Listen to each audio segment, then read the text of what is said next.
Hello everyone, welcome to GS question paper. GS question paper में आज हम लोग जीके, जीएस और करंट अफेयर्स जो कि यूपी से रिलेटेड है उन सभी क्वेश्चंस को सॉल्व करेंगे। फर्स्ट क्वेश्चन यहाँ पर दिया गया है, उत्तर प्रदेश में रेल डीजल इंजन का कारखाना कहाँ पर अवस्थित है। ये है आपके मंडुआडीह में, प्रयागराज में, झांसी में या इनमें से कोई नहीं। चार ऑप्शन यहाँ पे दिए गए हैं, राइट आंसर आप लोगों को सेलेक्ट करना है।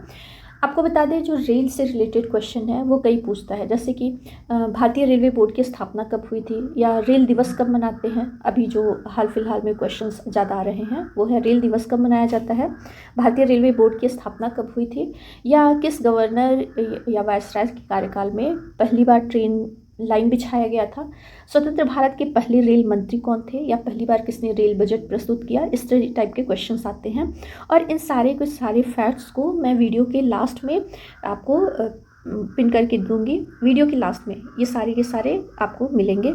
अभी यहाँ पर इसका जो है वो आंसर होगा आपका first option, Manduadih. Railway diesel engine का कारखाना वाराणसी में एक स्टेशन है मंडुआडीह, वाराणसी ज़िले में। तो अगर जो क्वेश्चन यहाँ पे मंडुआडीह ना लिख करके वाराणसी आए वो भी राइट आंसर होगा। वाराणसी में स्थित है मंडुआडीह, वहाँ पर रेल इंजन कारखाना स्थित है। अगर जो पूछा जाए कि पहली बार ट्रेन कब चलाई गई थी, तो 1853 ईस्वी में चलाई गई थी, आप लोगों को पता ही होगा। रेल दिवस कब मनाया जाता है, तो रेल दिवस मनाया जाता है 16 अप्रैल को, ठीक है। और पूछता है कि पहली ट्रेन का नाम क्या था जो भारत में चली थी, तो पहली ट्रेन जो चली थी उसका नाम था ब्लैक ब्यूटी। रेलवे बोर्ड की स्थापना पूछता है, तो ये है आपका 1905 ईस्वी में चला था। 1905 में पहली बार रेलवे बोर्ड की स्थापना हुई थी। लॉर्ड डलहौजी के शासनकाल में रेलवे लाइन बिछाया गया था, और स्वतंत्र भारत के जो पहले रेल मंत्री हैं वो जॉन मथाई हैं। इन सारे पॉइंट्स को आप लोग ध्यान दीजिएगा। इसको वैसे वीडियो के लास्ट में आप लोगों को लिखा हुआ मिल जाएगा। चलिए नेक्स्ट क्वेश्चन देखते हैं। उत्तर प्रदेश के किस शहर में नाथ कॉरिडोर विकसित होगा। करंट से रिलेटेड क्वेश्चन है। बरेली, गोरखपुर, आगरा, वाराणसी। तो वाराणसी में और मथुरा में अभी कॉरिडोर विकसित हो चुका है। अभी यहाँ पे पूछा है उत्तर प्रदेश के किस शहर में नाथ कॉरिडोर विकसित होगा। तो उत्तर प्रदेश के जो मुख्यमंत्री हैं उन्होंने लगभग 232 यानी कि 232 करोड़ की लागत से बरेली में, फर्स्ट ऑप्शन यहाँ पर सही होगा, नाथ कॉरिडोर को विकसित करेंगे 232 करोड़ की लागत से। क्वेश्चन पूछा है, निम्नलिखित में कौन से मेले पशु मेले हैं। चार ऑप्शन दिए गए हैं, ददरी मेला, बटेश्वर मेला, सरथना मेला, नौचंदी मेला। इसमें से आपको बताना है कौन से मेले हैं जो पशु मेले हैं। तो इसका जो राइट आंसर है, यहाँ पे कूट की सहायता से आपको सॉल्व करना है। फर्स्ट ऑप्शन यहाँ पर सही होगा। जो ददरी मेला है और बटेश्वर मेला, ये दोनों मेले आपके पशु मेले हैं। बटेश्वर मेला के बारे में बात करें तो ये आगरा जिला में स्थित है, और इसको एशिया का सबसे बड़ा पशु मेला भी कहते हैं। बटेश्वर मेला अगर आप गूगल करेंगे तो आपको पता चलेगा कि एशिया का सबसे बड़ा पशु मेला बटेश्वर मेला यहीं पे लगता है, आगरा जिला में। ददरी मेला पूछता है, मेले से रिलेटेड क्वेश्चन जब आते हैं तो स्थान भी पूछता है कि ददरी मेला कहाँ पर लगता है, तो ये जो ददरी है वो बलिया में लगता है। चलिए नेक्स्ट क्वेश्चन की तरफ बढ़ते हैं। उत्तर प्रदेश में कहाँ सेरीकल्चर मेले का उद्घाटन किया गया है। ये भी करंट से रिलेटेड क्वेश्चन है। मुख्यमंत्री योगी आदित्यनाथ ने कहाँ पर सेरीकल्चर मेले का उद्घाटन किया है, ये क्वेश्चन आएगा। तो गोरखपुर, प्रयागराज, कानपुर, बरेली। इन चारों ऑप्शन में से कौन सा ऑप्शन आप लोग सेलेक्ट करेंगे। फर्स्ट ऑप्शन यहाँ पर होगा गोरखपुर में। गोरखपुर में सेरीकल्चर मेले का मतलब रेशम से रिलेटेड उत्पादन का जो मेला है उसका उद्घाटन किया है योगी आदित्यनाथ ने। अगर क्वेश्चन आए कि जो रेशम का सर्वाधिक उत्पादन करने वाला राज्य कौन सा है, तो आपको बता दें वो है कर्नाटक राज्य। कर्नाटक में सबसे ज़्यादा रेशम का उत्पाद होता है। नेक्स्ट क्वेश्चन देखते हैं। सेंट्रल पोटैटो रिसर्च स्टेशन निम्नलिखित में से किस स्थान पर स्थित है। वैसे तो सेंट्रल जो पोटैटो रिसर्च सेंटर जिसको बोलते हैं हम लोग CPRI यानी कि central potato RC research institute, तो ये है आपका शिमला में। शिमला मेन आंसर है, लेकिन हर प्रदेश में जितने भी राज्य हैं हर राज्य में आपके सेंट्रल पोटैटो रिसर्च स्टेशन हैं। तो उत्तर प्रदेश के जीके से पूछा है, तो उत्तर प्रदेश में ये कहाँ पर है, तो ये है आपका सही आंसर क्या होगा, उत्तर प्रदेश के मेरठ में। डी ऑप्शन हम लोगों का सही होगा। सेंट्रल पोटैटो रिसर्च स्टेशन कहाँ पर है, तो वो है मेरठ में। गाजियाबाद में कपड़ा अनुसंधान केंद्र है, जो है सेंट्रल कपड़ा अनुसंधान केंद्र, ये है आपका गाजियाबाद में।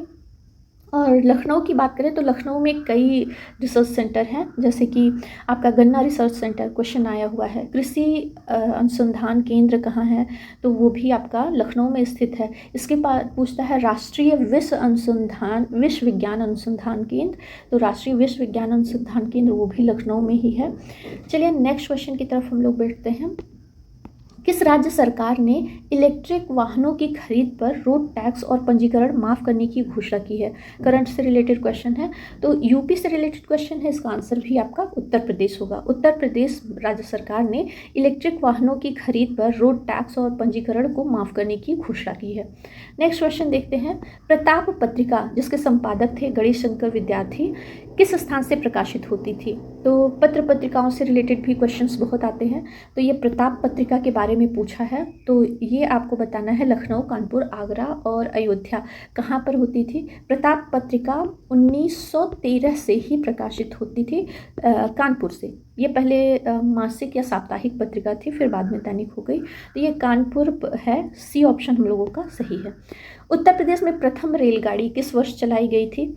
1858 में, 1860 में, 1859 में या 1861 में?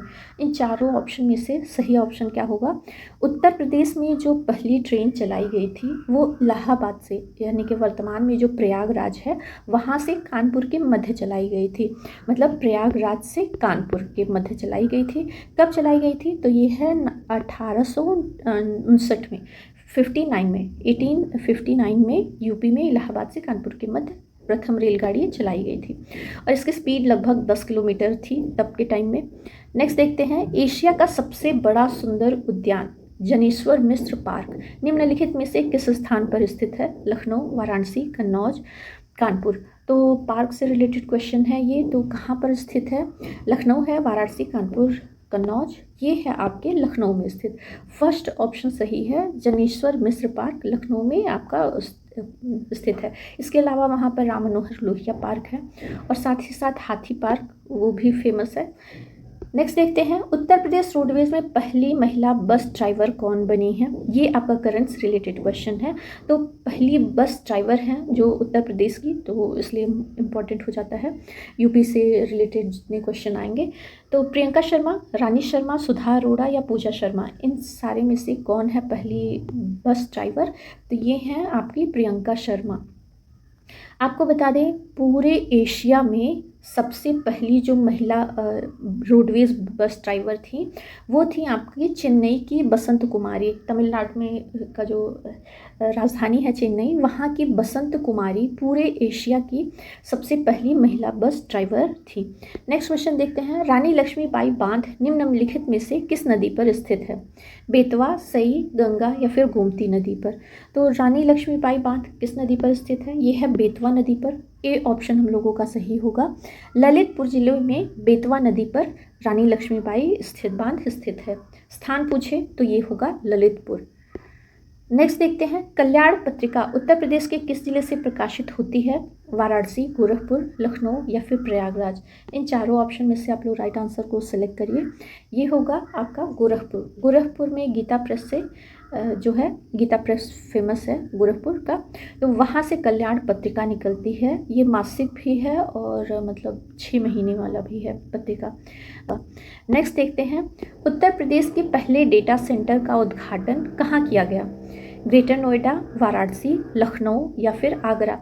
तो जो उत्तर प्रदेश नहीं बल्कि उत्तर भारत का सबसे बड़ा जो है, जिसको हाइपर स्केल डेटा बोलते हैं, तो ये योगी आदित्यनाथ ने उत्तर भारत के जो पहले हाइपर स्केल डेटा सेंटर है उसका उद्घाटन किया है। आपका ए ऑप्शन सही होगा। ग्रेटर नोएडा में पहला जो हाइपर स्केल डेटा सेंटर है जिसका नाम है योट्टा D1।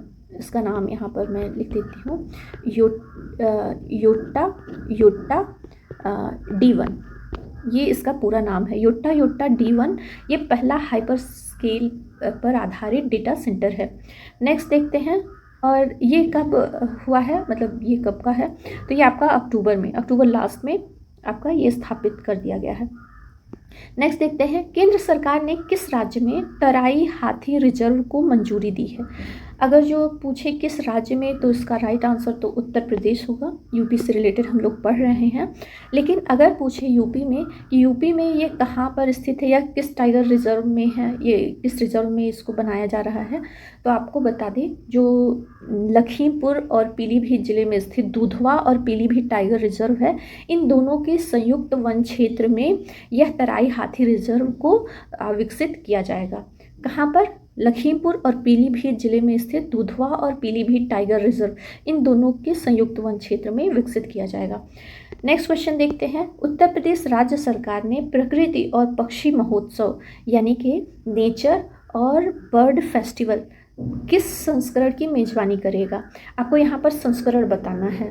उत्तर या फिर ऐसे पूछेगा कि कौन सी राज्य सरकार प्रकृति और पक्षी महोत्सव यानी कि नेचर और बर्ड फेस्टिवल आयोजित कर रहा है, तो वो है उत्तर प्रदेश राज्य। अगर क्वेश्चन पूछा संस्करण का, इसका आंसर होगा 7वां संस्करण है। ये कौन सा संस्करण है? 7वां संस्करण। और यह कहाँ पर आयोजित होगा? अगर जो पूछा जाए किस जगह पर आयोजित हो रहा है या किस अभ्यारण्य में, तो विजय सागर पक्षी अभ्यारण्य। कहाँ कब होगा? हो चुका है फिलहाल, 1 से 3 फरवरी के बीच में हुआ है। 1 से लेकर के 3 फरवरी तक इसका आयोजन हुआ है। कहाँ पर है? तो ये विजय सागर पक्षी अभ्यारण्य तो बुंदेलखंड के महोबा जिले में स्थित है। कहाँ पर है? बुंदेलखंड के महोबा जिले में विजय सागर पक्षी अभ्यारण्य। नेक्स्ट क्वेश्चन देखते हैं। जनवरी 2023 में भारत में सबसे ज़्यादा ऑनलाइन गेम खेलने वाला राज्य कौन सा बना है? तो जाहिर सी बात है, जहाँ पे जनसंख्या ज़्यादा होगी वहाँ की काउंटिंग भी ज़्यादा होगी, तो वो है आपका उत्तर प्रदेश। पूछता है क्वेश्चन कि उत्तर प्रदेश राज्य की जनसंख्या किन किन देशों से भी ज़्यादा है, तो आपका ऑस्ट्रेलिया है, पाकिस्तान है, इन सबसे हम लोगों के उत्तर प्रदेश की जनसंख्या वो ज़्यादा है। चलिए अभी यहाँ पर सिर्फ इतना ही। नेक्स्ट क्वेश्चन की तरफ हम लोग बढ़ते हैं। किस राज्य सरकार ने डिज्नीलैंड के आधार पर रामालैंड विकसित करने की योजना बनाई है? छत्तीसगढ़, बिहार, तमिलनाडु, उत्तर प्रदेश। तो इसमें से जो सही आंसर होगा वो क्या होगा? तो उत्तर प्रदेश होगा, हम ही लोगों का प्रदेश। यहाँ पर डिज्नीलैंड के आधार पर रामालैंड को विकसित करने की योजना योगी आदित्यनाथ ने बनाई है। नेक्स्ट क्वेश्चन देखते हैं। उत्तर प्रदेश में कहाँ 2 दिवसीय राष्ट्रीय जलवायु सम्मेलन 2023 का उद्घाटन किया गया है? लखनऊ में, गाजियाबाद में, वाराणसी में या फिर ग्रेटर नोएडा में? इन चारों ऑप्शन में से आपको बताना है। ये आयोजन हो चुका है। 2 दिवसीय राष्ट्रीय जलवायु सम्मेलन 2023 का उद्घाटन किया गया है योगी आदित्यनाथ के द्वारा लखनऊ में। ये ऑप्शन हम लोगों का सही होगा। नेक्स्ट क्वेश्चन देखते हैं। किस राज्य के सुहेलवा अभ्यारण्य में बाघों का पहला फोटोग्राफिक साक्ष्य जो है वो दर्ज किया गया है? तो जो पहला बाघों का फोटोग्राफिक साक्ष्य है दर्ज किया गया है वो है आपका ए ऑप्शन सही है, उत्तर प्रदेश में। उत्तर प्रदेश राज्य के सुहेलवा, उत्तर प्रदेश में ही है सुहेलवा अभ्यारण्य। ये कहाँ पर है सुहेलवा अभ्यारण्य? अगर जो आप लोगों के मन में ये क्वेश्चन आ रहा होगा और पूछ भी सकता है सुहेलवा अभ्यारण्य कहाँ पर स्थित है, तो ये आपका नेपाल और भारत के बॉर्डर पर स्थित है।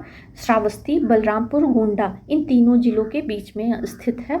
इसकी स्थापना पूछा जाए, अगर जो स्थापना वर्ष सुहेलवा अभ्यारण्य की स्थापना कब हुई थी, तो ये हुई थी आपका 1988 में। 1988 में सुहेलवा अभ्यारण्य की स्थापना हुई थी, जहाँ पर पहला फोटोग्राफिक साक्ष्य दर्ज किया गया है। नेक्स्ट देखते हैं। उत्तर प्रदेश राज्य सरकार इथेनॉल उत्पादन के लिए किस देश के साथ साझेदारी करेगा? यहाँ पर आपको 4 ऑप्शन दिए गए हैं, बताना है सही आंसर क्या होगा। उत्तर प्रदेश राज्य सरकार इथेनॉल कैसे बनाएगा? तो ये बनाएगा कृषि अपशिष्ट से। कृषि अपशिष्ट को लोग खेतों में ही जला देते हैं, जैसे गेहूँ और धान के डंठल, या फिर अगर जो कोई और अपशिष्ट हुआ जैसे गन्ने से रिलेटेड या कुछ, तो इसको लोग इकट्ठा करके एक जगह तो उससे जला देते हैं। इससे हमारे भूमि भी प्रदूषित होती है और वायु भी प्रदूषित होती है। तो अभी उत्तर प्रदेश राज्य सरकार किसके साथ, डेनमार्क, नीदरलैंड, स्वीडन या फिर ब्रिटेन, किसके साथ ये साझेदारी कर रहा है? ऑप्शन ये मोस्ट इंपॉर्टेंट है, इसे आप लोग ध्यान दीजिएगा। तो ये फर्स्ट ऑप्शन हम लोगों का सही होगा। डेनमार्क के साथ उत्तर प्रदेश राज्य सरकार इथेनॉल उत्पादन के लिए ये साझेदारी करेगा। अभी आज के लिए सिर्फ इतने ही क्वेश्चंस। मिलते हैं हम लोग नेक्स्ट वीडियो में, तब तक के लिए बाय बाय। और हाँ, आप लोगों को अगर जो मेरे वीडियो बहुत अच्छे लगते हों तो प्लीज़ सब्सक्राइब करिए, ताकि नेक्स्ट वीडियो भी आप लोगों को मिलता रहे।